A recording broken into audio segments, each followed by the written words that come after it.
Benvenuto a Napoli. Caffè espresso napoletano. Ti ho detto è il vero mondo Napoli. Cosa? Non capisco nulla. Ah, Naples. There's no place in the world like this city. The local grit, the pizza aroma, the salty volcanic air. If you truly want to understand Italy, come here, Naples or Napoli, and you'll see this is the real Italy to visit.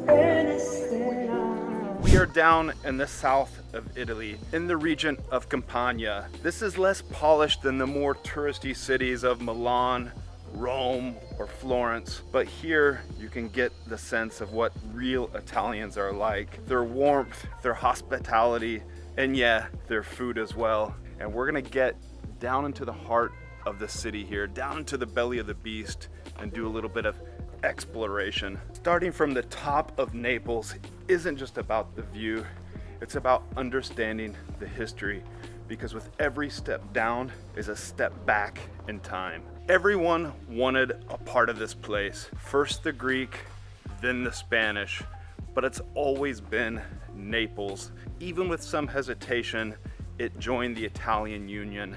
As we explore today, you'll see over the years, don't you worry, Napoli kept its true identity. And this identity, I think, is the one that most closely resembles the Italian identity.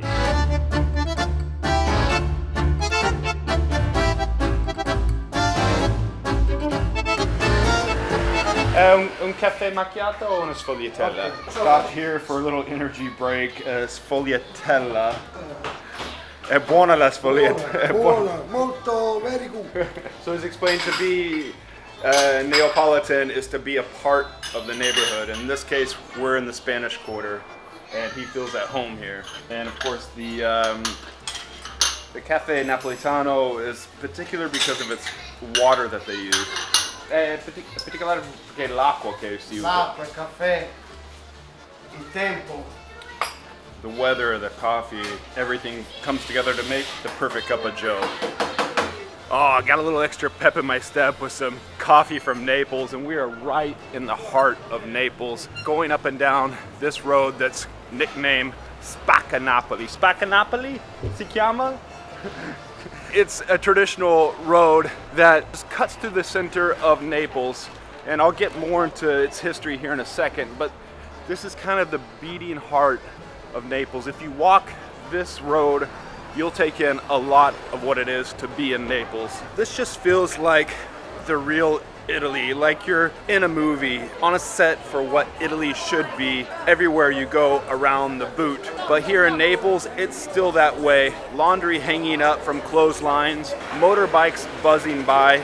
We're walking Spaccanapoli right now, and this is one of the main roads that still exist from the Greco-Roman period. It's a grid system. You have this one running this way. There are other ones parallel over that way, as it was back in the day. So here we're walking through history, through time, but also living in the present. Why is it called Spaccanapoli? Well, spacca means split or break. So it cuts Napoli in one side to the other.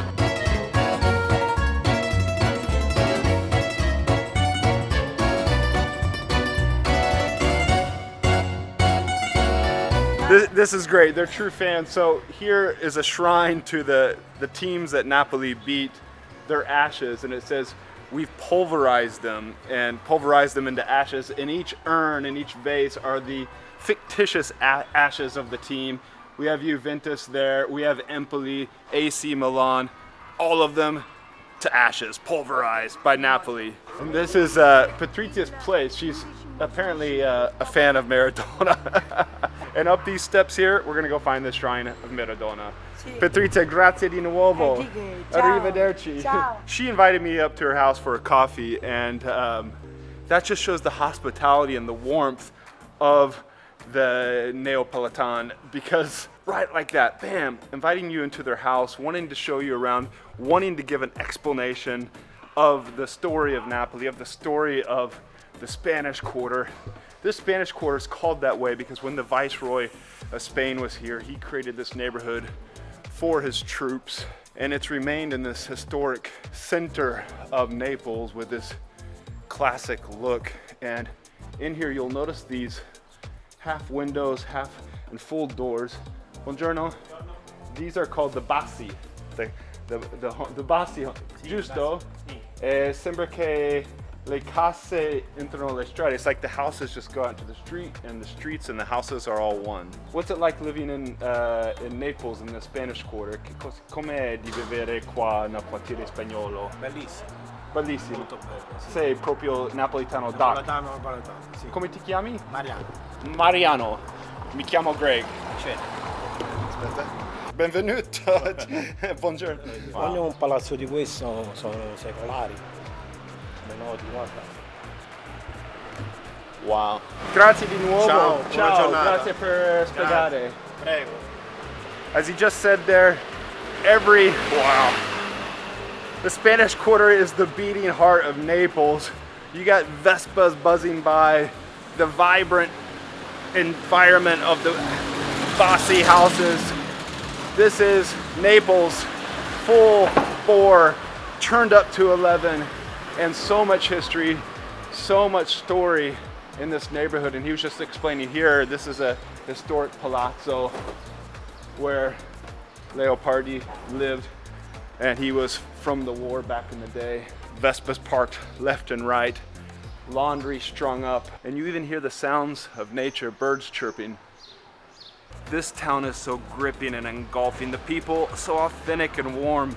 I'm loving it. If you're a football fan, a Diego Maradona fan of Argentine football or Italian football, or a Napoli fan, or heck, just a fan of a good time, well, you need to get yourself down here and see this square and this mural here to the late Diego Maradona, because this is the heart of the action. Well, we're gonna get more into him later, but Italians love their dead people, and they erect so many shrines and put up so many memories of them. You see them all over the place, and he's been sanctified. And in a city, in a country that is so religious, so practicing Catholic, well, they know how to worship and praise someone. And in this case, it's a football star, former football star, Diego Maradona, who played with the team through the 1980s and up into the 90s, lifted the team's spirits, especially in the times of the earthquake, the massive earthquake that rocked Naples in 1980. He came into the town and helped lift it up with his number of scores and goals that he had over the years playing soccer, football. This is Diego Maradona, and this is the ultimate shrine to his greatness. Naples, of course, is the birthplace of Toto, Sophia Loren, and where Diego Maradona played some of his best years of football. Here in Naples, celebrities aren't just remembered, their family pass by a shrine and you might think Toto is expecting you at his house for dinner, or that you might have seen Sophia Loren in the market. Ah, ma dove esco qua? Sì, in video. E dove esco qua? Ciao.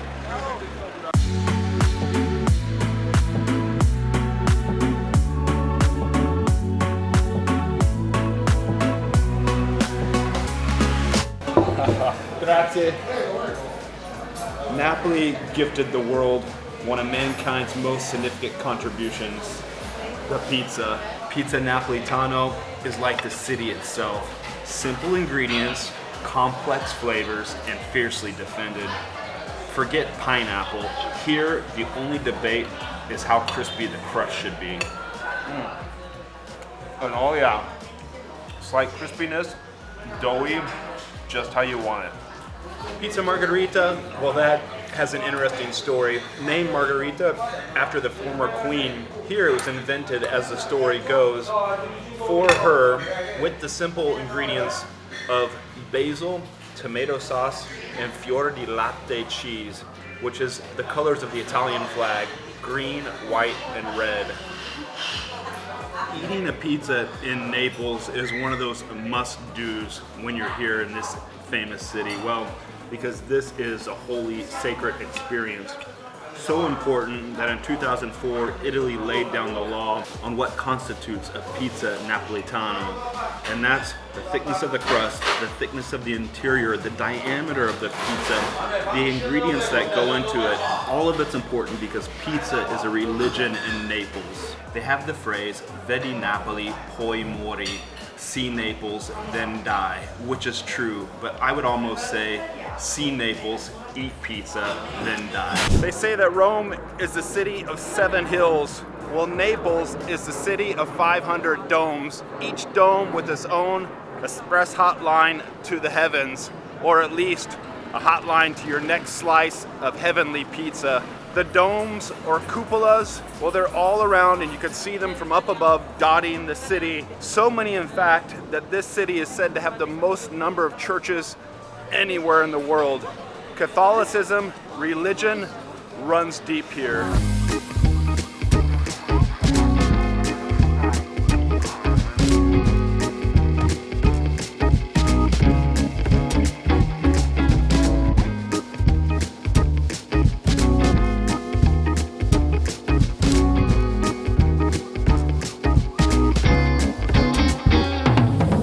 Okay, that was an interesting visit inside this church here. I'll put the links and information, all that downstairs in the description below.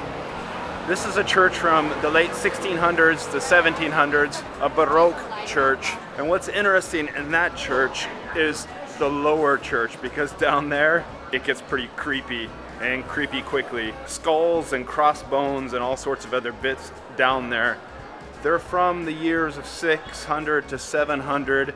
They were there before the church, and the church was built there. The locals pray for those souls that are already dead there. They pray for the people. They hope by doing that they're ensuring their passage through the pearly gates. It's an interesting, trippy visit, but you may not want to have your pizza right beforehand. What you'll find is that here the people are very religious and superstitious. They'll rub the nose of Puccinella and put garlic on the back of little figurines and carry the little chili peppers around with them. These guys here.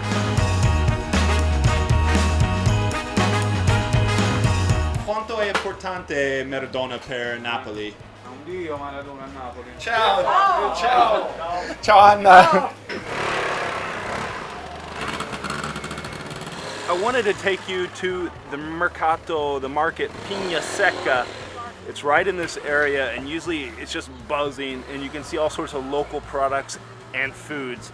Unfortunately, we're filming today, it's Monday, market's closed. And one of the things I wanted to get in the market is the cone, the cuoppo. I've been tipped off here. There's a place down here where I can get it, so let's go. Naples is the heart of Italian cuisine, especially for those of us who are seafood lovers and fried food lovers. Here's the place right here, let's go. The only thing that can compete with pizza is a cuoppo. Cuoppo. That's a cone like this, filled with fried goodness. Yes, even in Naples, fried food is a work of art. In here, I have anchovies, calamari bits. He salted them plenty with the fried oils. You can still taste the seafood. And yeah, it's delicious and just what you need at the end of the day after exploring the city. The only thing that can top this for your afternoon treat of fried foods is fried pizza. I can't handle a fried pizza on top of the pizza I had before and this cuoppo, but I do recommend it on your visit here to Naples. For everything you need to know on visiting Italy, the best time of the year to visit, which airports to fly in and out of, credit card or cash, and where to stay, hotels versus Airbnb, well, I made an easy to download e-guide that you can have offline in your pocket for when you're traveling around this great country. There's a link for it down in the description below. An afternoon at the beach in Naples is like a masterclass in the art of relaxation. An Italian, and indeed a Neapolitan, loves his beach. It's the perfect way to cool off after a hot and spicy day roaming around the city.